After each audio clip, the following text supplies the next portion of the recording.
Fala galera, beleza? Professor Jean Azevedo aqui pro Gabaritagel numa aula mega importante e diferente, né? Tô usando aqui a mãozinha porque vai facilitar o entendimento do conteúdo para vocês.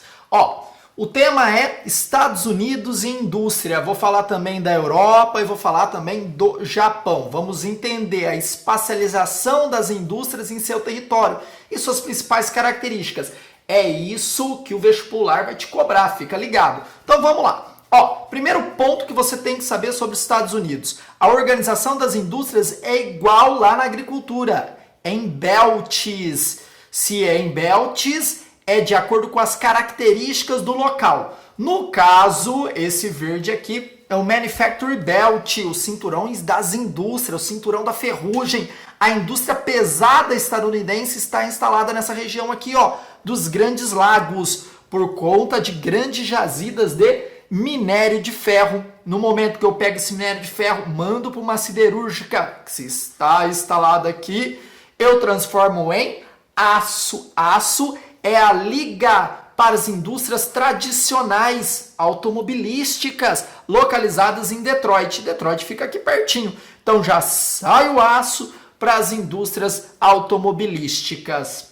Tudo muito bem esquematizado. Fora que nessa região você tem o Rio São Lourenço, que facilita o escoamento da produção em direção da Europa, que é um dos principais parceiros econômicos dos Estados Unidos. Fora que nessa região também você tem centros de inovação como o Massachusetts Institute Technology, o MIT, nessa região. Então, além de centros tradicionais, além da indústria de base, você tem de tecnologia. Fora a indústria alimentícia, que é mega importante. Por quê, Jean? Porque a região mais populosa dos Estados Unidos é a mais povoada, o maior mercado consumidor, então consome.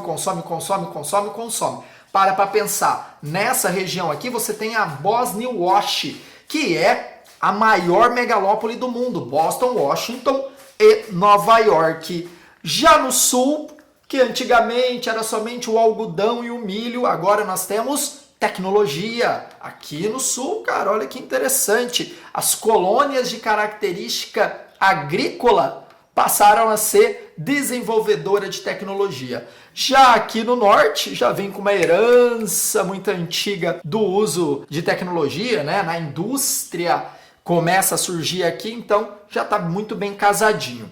A maior concentração das indústrias americanas estão aqui, ó, na porção leste do país. Já na porção oeste, já é indústrias muito mais recentes. Você teve aqui a marcha em direção ao oeste. E as tecnologias foram as escolhidas para se assentar nessa região. Primeiro, fator locacional, pertinho da Ásia, pertinho do Japão, então favorece a troca de mão de obra, troca de tecnologia entre as duas áreas. Suave?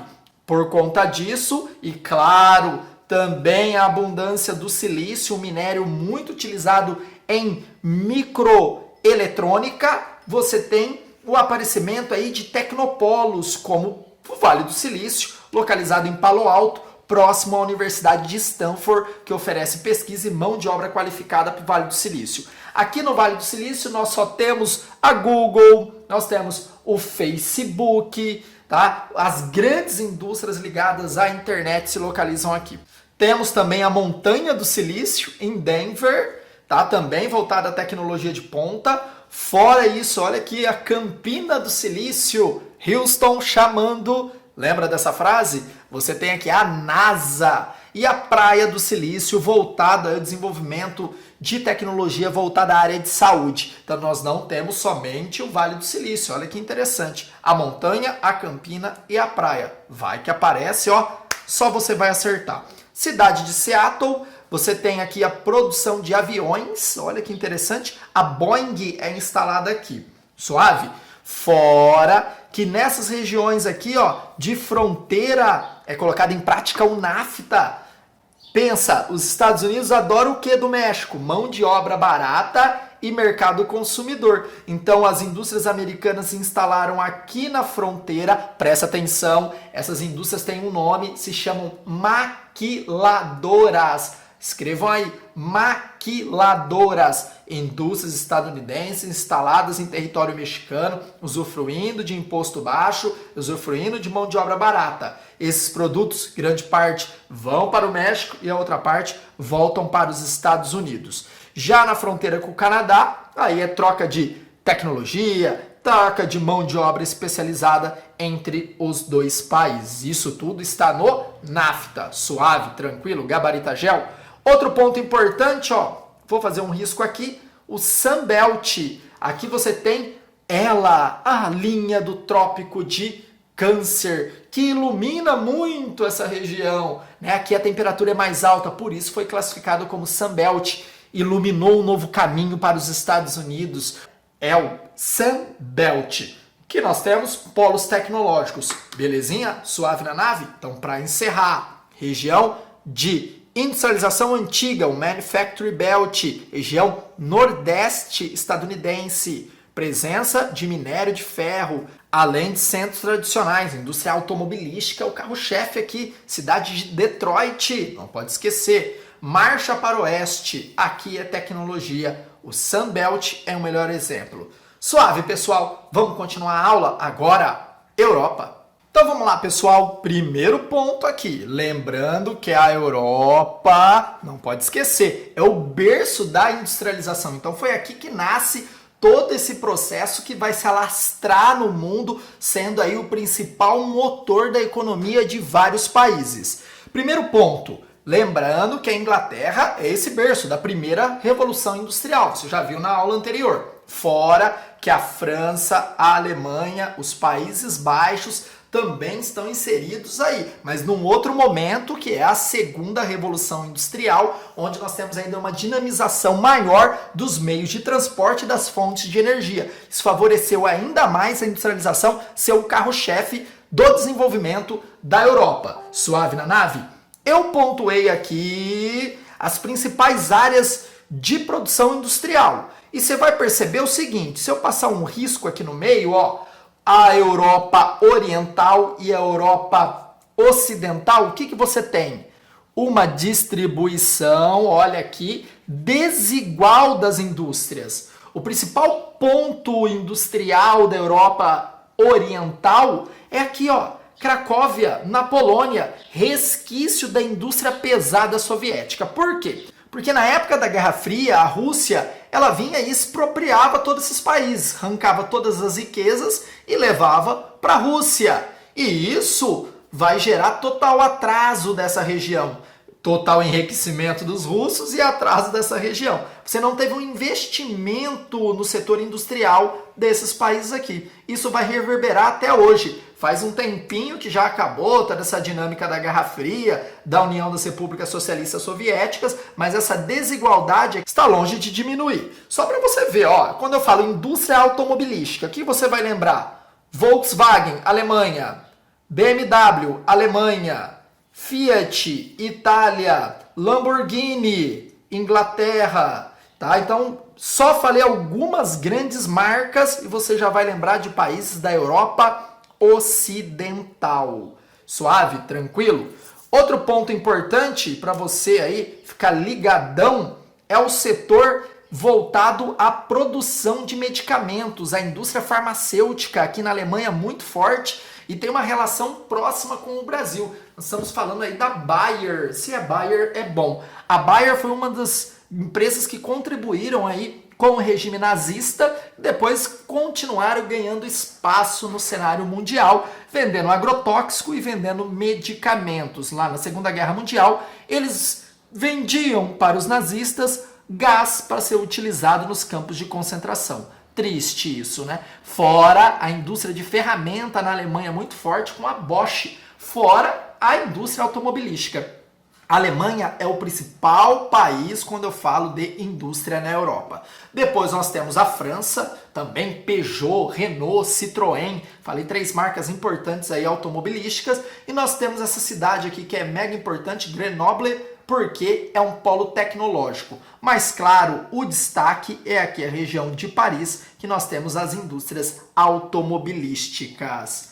Não podemos deixar de falar da região tradicional aqui de Manchester. Claro que hoje a indústria em destaque nessa região não é a indústria têxtil por conta dos chineses, mas ainda é um grande conglomerado, principalmente da indústria de base, transformar minério de ferro, utilizar o carvão na siderurgia, ainda tem uma ligação muito importante aqui. Vou dar uma dica de um filme legal para vocês assistirem, é Billy Elliot, que vai contar a história de um menino que quer ser balé e o pai dele trabalha numa siderurgia. Tem ali um momento que vai falar até da Margaret Thatcher. Vale muito a pena assistir esse filme. Fica a dica aí. Ponto histórico importante, você tem esse daqui, que é o Vale do Ruhr, onde você tem minério de ferro e as indústrias pesadas da Alemanha e dos Países Baixos. Fora isso, Alsácia e Lorena, área de conflito, disputa entre França e Alemanha por conta das riquezas minerais que você tem nessa região. A Itália, aquela disparidade entre norte e sul presente, as indústrias tradicionais você tem aqui no norte da Itália e o sul da Itália basicamente agrícola. Lembro você que a indústria têxtil italiana ainda é muito forte. Aqui você tem a cidade de Milão. Mas Jean, por que a China não acabou com a indústria têxtil italiana? Porque nós estamos falando aqui de alta costura, né, de estilistas famosos. E a roupa da China é aquela roupa do dia a dia, né? Então, centros como Manchester, que produzia essas roupas de consumo aí do cotidiano, tá? Praticamente não existem mais por conta da concorrência desleal com os chineses. Aqui na Suécia tem pontos importantes, como na capital Estocolmo, na cidade de Malmö. Alta tecnologia, lembro você, os suecos desenvolvem, um ponto também em destaque, que a gente pode levantar aí. Beleza, pessoal, aulinha muito suave, você tem que entender essa dinâmica que eu falei para vocês, entender essa espacialização, essa desigualdade, lembrar da alta tecnologia, do destaque para a indústria automobilística e aqueles pontos que eu levantei com vocês a respeito da Alemanha. Lembrei de um negócio. Lembro você também que a indústria petroquímica da Noruega e da Inglaterra é muito forte. Você está falando aqui da ExxonMobil, né? Uma das maiores petrolíferas do mundo e são inglesas. E é aqui que a Noruega ganha muito dinheiro também no Mar do Norte. Suave, galera? Belezinha? Vamos gabaritar a geografia? Agora Japão. Bora lá! Vamos lá então, galera! Indústria no Japão. Falou de Japão, falou de alta tecnologia.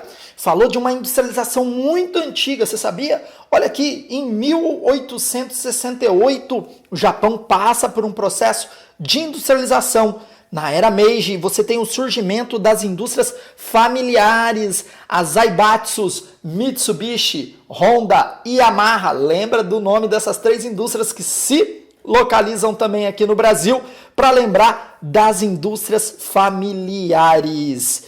É um país que você vai ter como característica a alta tecnologia. Essa alta tecnologia gera patentes. Então, se um país quer utilizar a tecnologia inventada pelos Estados Unidos, tem que pagar uma grana veiaca para os japoneses. Isso mantém o Japão nas três maiores economias do mundo. Lembro você que antes de 1868, você não tinha um país forte, você tinha um país praticamente medieval. Cara, o Japão tinha características de países medievais antes dessa data aqui de 1868. Incrível, né? O sprint que o Japão deu e se tornando aí uma das maiores economias do mundo. Mas as indústrias Zaibatsu foram proibidas com a ocupação estadunidense pós-Segunda Guerra Mundial.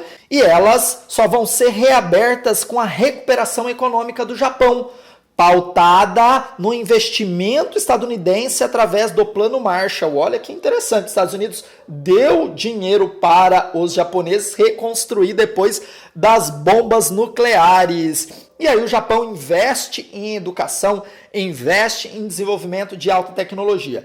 Em primeiro momento, produção de automóveis e produtos eletrônicos, copiando a tecnologia estadunidense. Pós essa cópia, você passa a ter um investimento muito grande em educação, não falei para vocês, e consequentemente, lá no futuro, os japoneses vão produzir a sua própria tecnologia e não mais copiando a tecnologia estadunidense. Com isso, os carros japoneses na década de 80 voavam no mercado estadunidense.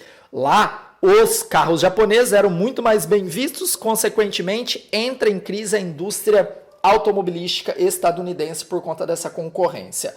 Hoje, o desenvolvimento de alta tecnologia é o carro-chefe da economia japonesa, microeletrônica e informática e, claro, a automatização das linhas de montagem. Um ponto importante, que é um calcanhar de Aquiles para os japoneses, é a importação de matéria-prima, principalmente minério de ferro. De quem? Do Brasil. E aqui eu espacializei as principais cidades industriais japonesas e também os tecnopolos. Olha aqui que ponto importante, ó, a grande megalópole japonesa, onde você tem um grande espaço totalmente conurbado. Olha aqui, Tóquio, Hiroshima, Osaka, Kobe, Nagoya, são grandes cidades, todas conurbadas. E você tem um grande setor industrial, claro, em Tóquio, que é a maior cidade do mundo e a maior região metropolitana do mundo, com mais de 31 milhões de pessoas. Cidade de Nagoya também um destaque, Osaka e Kobe também. Lembro você que o Japão tem um probleminha, produção de energia elétrica, então é necessário a usina nuclear para substituir essa falta aí de produção hidrelétrica e termoelétrica. Tranquilo? Isso aqui que gera muito impacto, gera problema. Vocês lembram lá, né, da explosão da usina nuclear de Fukushima? Tá? Então, bem interessante essa análise. É um grande setor industrial que demanda de grande produção de energia elétrica e os japoneses têm que ir para o lado da energia nuclear por conta disso. Então, você tem pontos importantes que são tecnopolos em Ubi, Hiroshima, Toyama e também Hamamatsu, tá? A alta tecnologia. Lembro você que o Japão também tem as tecnologias aí mais tradicionais ligadas ao setor automobilístico. Como eu falei para vocês, Toyota, Honda, Yamaha.